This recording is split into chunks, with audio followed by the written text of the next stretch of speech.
Guys देख सकते हैं आज हमने इवनिंग स्नैक्स बनाए हैं फुल प्लेट फ्रेंच फ्राइज, जिसके साथ में ये मिला है जो कि सॉस है, नॉर्मली मिलती है, बट ये तंदूरी म्योस ये बहुत ही टेस्टी लगते हैं। अब देखते हैं इसका रिव्यू क्या आता है। हमारा भाई रिव्यू देगा, तो भाई बताओ 10 आउट ऑफ कितना रिव्यू दोगे टेस्ट करके जल्दी।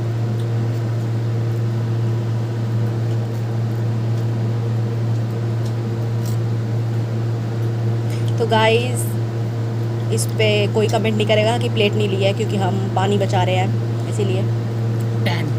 10 आउट ऑफ 10 रिव्यू दिया भाई ने। क्या तड़कता भड़कता लगा भाई को, अब भाई बताएगा क्या तड़कता फड़कता लगा। हाँ भाई बताओ। एक तो इसके ऊपर मसाला डाला गया है, वाह वाह वाह, इसके ऊपर ठीक है, काफी क्रंची है।